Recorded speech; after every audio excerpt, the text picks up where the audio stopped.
अस्सलामुअलैकुम। Welcome to the fact factory. और ये है interesting facts around the world का पार्ट 2। और ये एक ऐसी सीरीज़ है जिसमें हम कायनात के मुतालिक और दुनिया जहां के मुतालिक इंटरेस्टिंग फैक्ट्स जानेंगे।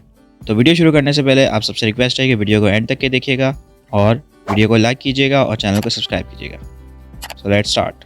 ट्रैवलिंग के बारे में एक सबसे अच्छी बात यह है कि जब आप ट्रैवलिंग करते हैं तो आपको दुनिया जहाँ से मुतालिक हैरत अंगेज़ चीज़ें पता चलती हैं और अजीबोगरीब चीज़ें देखने को भी मिलती हैं और आपको पता चलता है कि वो चीज़ें इस तरह क्यों हैं। इसी तरह की कुछ 10 हैरत अंगेज़ चीज़ें इस दुनिया के बारे में हैं जो आज हम डिस्कस करेंगे। Number 1, snow in Sahara desert.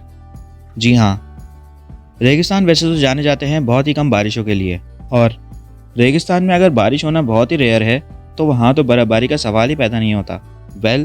ये इम्पॉसिबल चीज़ 2018 में हो चुकी है, जब सहारा डेजर्ट पूरी तरह से एक सफ़ेद बर्फ़ की चादर में ढक गया था, जबकि बर्फ़ सिर्फ एक दिन तक के रही थी। उसके बाद वो सूरज की गर्मी की वजह से मेल्ट हो गई थी। पहली बर्फ़बारी सहारा डेजर्ट में रिकॉर्ड की गई थी 1979 में, जब एक स्नो स्टॉर्म तकरीबन आधे घंटे तक के सहारा डेजर्ट में घूमता रहा था।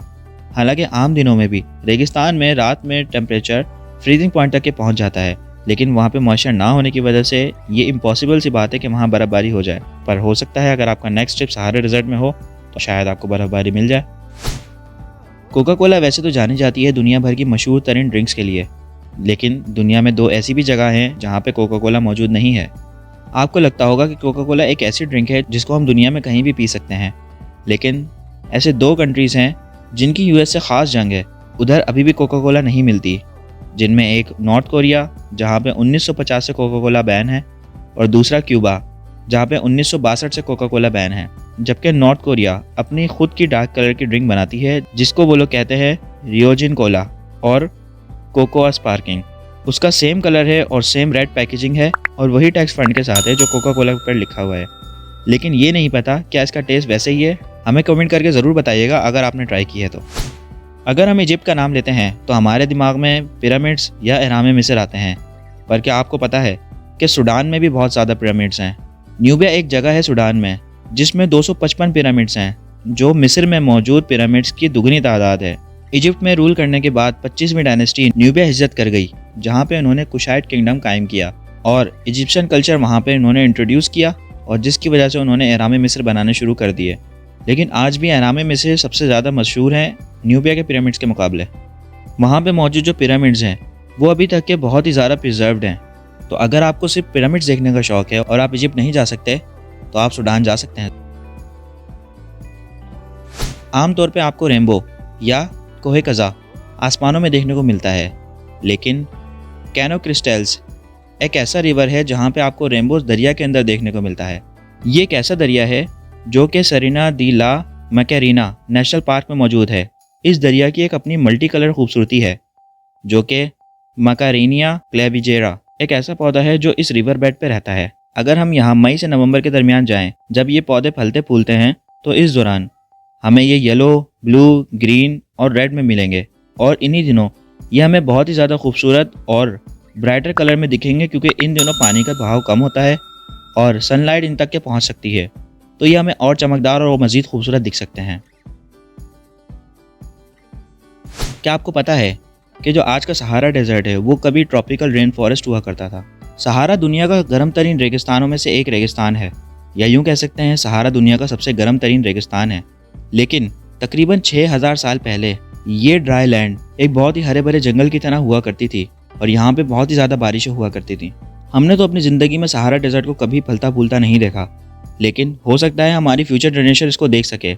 अगले 10,000 साल बाद ये सेम कांस्टेंट चेंज जो वेदर पैटर्न के साथ हो रहा है वो सहारा को एक अलग ही लुक दे सकता है और इसको एक घना जंगल बना सकता है।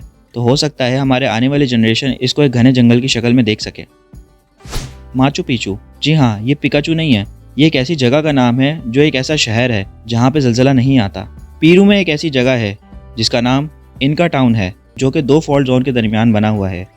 इसका मतलब ये है कि यहाँ पे कभी भी ज़लज़ला आ सकता है।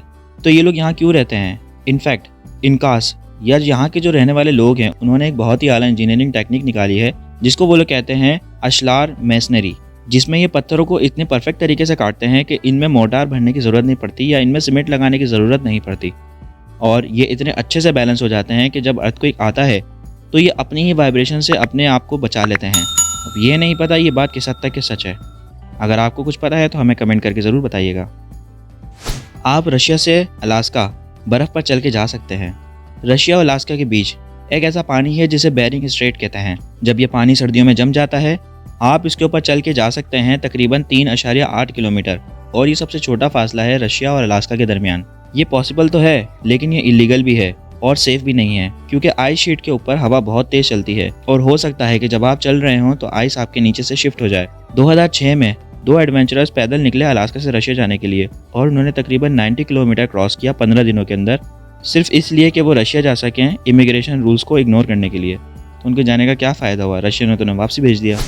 चाइना के पास सिर्फ एक टाइम जोन है, सेम टाइम जोन होना ठीक बात है अगर सन एक ही वक्त निकले और एक ही वक्त गुरूब हो जाए सबके लिए, लेकिन बीजिंग में रहने वाले लोग सोने के लिए जाते हैं मिडनाइट में, जबकि शिंगजियांग में लोग सनसेट देख रहे होते हैं। ये बड़ी अजीब सी बात है। चाइना तकरीबन यूनाइटेड स्टेट्स के साइज़ का है, जिसके 6 टाइम जोन है। काफ़ी अजीब सी बात है, लेकिन चाइना का सिर्फ एक है, जबकि चाइना हमेशा बीजिंग के टाइम जोन पे ऑपरेट नहीं करता। चाइना का जो स्टैंडर्ड टाइम जोन है वो 1949 में इस्टेब्लिश किया गया, जो कि इनके चेयरमैन माओ जेडोंग ने सेट किया नेशनल यूनिटी के लिए। 1912 से पहले यहाँ पे 5 टाइम जोन हुआ करते थे लकीली, लेकिन अब पूरे चाइना में सिर्फ एक ही टाइम जोन फॉलो किया जाता है। सैन फ्रांसिस्कोस गोल्डन गेट बोलता है, ये सबसे अजीबोगरीब फैक्ट है। जून 2020 में सैन फ्रांसिस्कोस का प्यारा गोल्डन गेट खुद से बोलने लग गया अपने बारे में, जब उसमें अमेंडमेंट की गई उसकी रेलिंग्स और बाइक पाथ के ऊपर। वहाँ के रहने वाले लोगों ने अजीबोगरीब आवाज़ें सुनी उस ब्रिज से आते हुए कुछ किलोमीटर दूर। शहर के लोगों ने बताया कि ये तेज़ हवा की वजह से हो सकती है, क्योंकि तेज़ हवा हैंड रेल से पास होते हुए अजीबोगरीब साउंड क्रिएट करती है, जो हमें बताती है कि ब्रिज पर सफ़र करना अभी सेफ है कि नहीं। श्रीलंका में भी आप सफारी का मज़ा ले सकते हैं। कीनिया ही एक ऐसा शहर नहीं है जहां आप सफारी का मज़ा ले सकते हैं। यहाँ पे हमारे मुल्क के करीब और भी ऐसी जगह है जहाँ पे हम अमेजिंग वाइल्ड लाइफ का मज़ा ले सकते हैं। चारमिंग श्रीलंका में एशिया की अपना सफारी है, जो कि याला नेशनल पार्क के अंदर है। यहाँ पे आपको हाथी, चीते और अलग अलग परिंदे नजर आएंगे। और यहाँ पे विजिट करने का सबसे बेस्ट टाइम जो है वो मार्च से अक्टूबर के दरमियान है, जहाँ पे वाटर लेवल लो होता है और आपको बहुत सारे जानवर पानी पीने के लिए आते हुए दिख सकते हैं। एक और अमेजिंग फैक्ट है श्रीलंका के लिए कि आपको यहाँ पर ब्लू व्हेल्स भी दिख सकती हैं दिसंबर से अप्रैल तक के। तो ये थे कुछ अमेजिंग फैक्ट्स हमारी दुनिया के बारे में। कमेंट करके ज़रूर बताइएगा कि आपको कौन सा फैक्ट सबसे ज़्यादा इंटरेस्टिंग लगा। मिलते हैं आपसे इंशाल्लाह इसके अगले एपिसोड में। अपना ढेर सारा ख्याल रखिएगा।